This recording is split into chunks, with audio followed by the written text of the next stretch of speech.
Top 10 Disney projects that were abandoned. Hello, lovely YouTube family. Welcome back to Double OB. In today's video, we're going to talk about the top 10 Disney projects that were abandoned. Before we start, I would want you to hit that red subscribe button so that you never miss out on any of our videos. Disney builds its theme park rides and shows to last.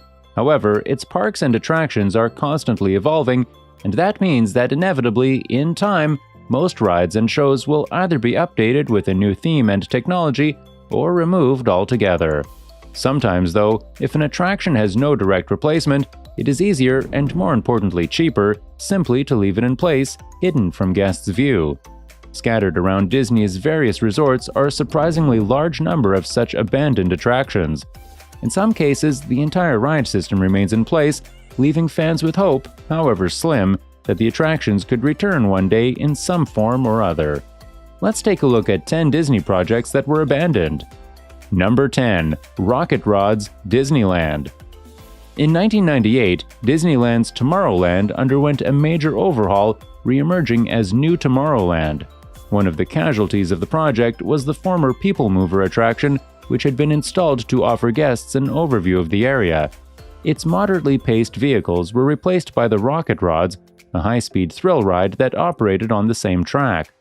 After boarding a 5-seat Rocket Rod, riders raced around the circuit at a much faster pace than the old People Mover vehicles. Unfortunately, the new attempt to bolt the new attraction onto the existing People Mover infrastructure proved to be catastrophic. The unbanked turns weren't suited to high speeds, so the Rocket Rods had to slow down to a crawl on each bend. Tires wore out quickly, and the entire attraction was shuttered in September 2000. The People Mover track remains in place, with many Disneyland fans demanding the ride's return. Rumors in 2013 pointed to a potential replacement by a Star Wars-themed speeder bike attraction, but these should be taken with a pinch of salt. We'll have to wait and see what eventually becomes of this decades-old attraction. Number 9. Body Wars at Epcot. The original plan for Epcot includes a pavilion dedicated to life and health, but a lack of sponsorship meant that the Wonders of Life Pavilion didn't make its debut until 1989. One of its headline attractions was Body Wars, a simulator ride through the human bloodstream. The attraction used similar technology to Disneyland's Star Tours, so similar in fact that sponsor MetLife demanded that the opening of Walt Disney World's clone of Star Tours at Disney MGM Studios be held back until later in 1989 so as not to take away attention from Body Wars. The ride consisted of 4 simulators, each able to accommodate up to 40 passengers.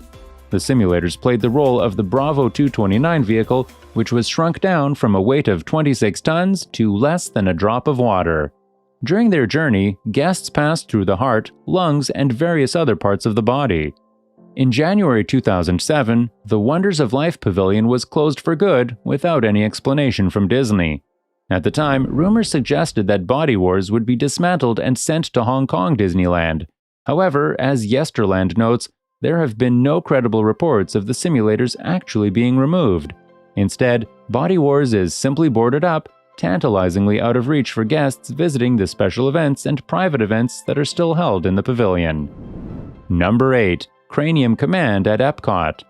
The Wonders of Life Pavilion's other major attraction was Cranium Command. This saw guests becoming Cranium Commandos and being sent on a mission into the human brain. It starred Buzzy, a tiny little soldier who had been tasked with keeping a 12-year-old boy out of trouble by entering his cranium. After a pre-show briefing, guests entered the theater, which was designed to represent the inside of a human head. The outside world was seen through a pair of screens designed to mimic the eyes. Buzzy himself led the mission in audio-animatronic form. Like Body Wars, Cranium Command is believed to have been left largely intact following the pavilion's closure. Number 7. Making of Me at Epcot. Martin Short has made a habit of appearing in shows at Disney theme parks, starring in both O Canada, in Epcot's Canada Pavilion, and the wonderful and often overlooked Cinémagique at Walt Disney Studios Paris. Prior to both of those, Short also starred in The Making of Me, a show that formed part of the Wonders of Life Pavilion's lineup. This was shown from 1989 until the pavilion closed and focused on conception and birth, something of a departure for Disney.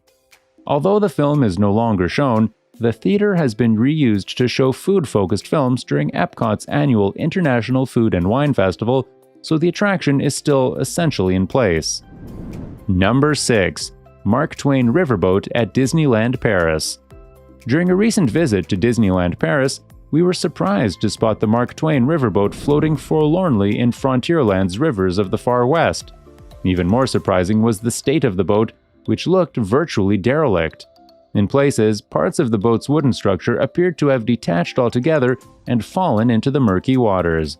All of this in view of guests riding on the Disneyland Railroad. The boat is based on Disneyland's original Mark Twain sternwheeler. It is one of 2 vessels, alongside the Molly Brown, that serve the Thunder Mesa Riverboats attraction, taking guests on a scenic journey around Frontierland. The Mark Twain hasn't operated since 2011 and has spent most of that time sitting in dry dock. However, it was moved out recently into the rivers of the Far West to enable the Molly Brown to undergo refurbishment. That has led to a serious deterioration in its condition. Will the Mark Twain ever return to service? The chances seem a lot better of the boat being restored now that Disney has offered a financial lifeline to Disneyland Paris. Number 5. Disney's River Country at Walt Disney World. Back in the mid-1970s, Walt Disney World was not the sprawling multi-day resort destination that it is today. The only theme park on offer was the Magic Kingdom, and Epcot Center wouldn't open until the start of the next decade. To keep its hotel guests amused and on-site for longer, Disney decided to build its first-ever water park, Disney's River Country. When Michael Eisner took over as Disney CEO in 1984, he took a more competitive approach than his predecessors. He decided to build a full water park, Typhoon Lagoon, to take on nearby Wet 'n Wild. River Country's capacity was limited, and its days were numbered. It shut on November 2, 2001, but remains in place today. It was abandoned rather than demolished. Number 4. Discovery Riverboats at Disney's Animal Kingdom. When Disney's Animal Kingdom opened in 1998, it featured only a handful of actual rides. One of these was the Discovery Riverboats, which were intended to provide transportation from the Safari Village to Asia, offering guests a look at scenery including animatronic dragons and other props from the mythical Beastly Kingdom. Unfortunately, Beastly Kingdom was never actually built, leaving guests to look at bland riverbanks. Those expecting an experience similar to the Magic Kingdom's Jungle Cruise were very disappointed. After 6 months, the boats were renamed as the Discovery River Taxis, emphasizing that they were intended to provide transportation and nothing else. By 1999, the attraction was once again renamed, this time as the Radio Disney River Cruises, with the boats being repainted in bright colors and Radio Disney music piped in. It proved to be just as unpopular, and the ride was closed for good. However, the 2 landing dots for the boats remained in place, with both having been used as character meet-and-greet spots. The boats have previously been used as part of the park's opening ceremonies and are still used as resort transportation on Bay Lake during busy periods, thanks to Twitter user Tom Green for pointing this out. Number 3. Food Rocks at Epcot. Kitchen Cabaret has to be one of the most unusual Disney attractions of all time. It was essentially a vaudeville-style show featuring singing food items and was designed to teach kids about the 4 food groups. It operated in the Land Pavilion at Epcot for 12 years before being replaced by the similar Food Rocks, which itself closed for good in 2004. Eventually, Soarin' occupied some of the space that was used for Food Rocks. However, according to Modern Mouse Radio, the actual stage was left in place and hidden by walls. Even the animatronic figures are said to be resting just beyond your reach as you queue for the Flight Simulator ride. Whether that will remain the case if Disney goes ahead with rumored plans to add more capacity to Soarin' by installing an additional simulator remains to be seen. Update: one commenter below suggests that the Food Rock stage and animatronics are sadly no more. Number 2. Discovery Island at Walt Disney World. Located in Walt Disney World's Bay Lake, Discovery Island first opened to the public in April 1974 as Treasure Island and operated as a wildlife observation attraction until 1999. At that point, many of its captive animals were moved to the newly opened Disney's Animal Kingdom. While several alternative uses of the island have since been put forward, including turning it into an attraction based on Lost, it remains off-limits to guests. Urban explorer Shane Perez reached the island in 2010, claiming to have discovered abandoned buildings, cages, preserved snakes in jars, even old employee photos. Number 1. Imageworks at Epcot. The abandoned Imageworks as seen in 2011. The original Journey to Imagination attraction at Epcot was very popular. After disembarking, guests were sent through the post-show Imageworks area.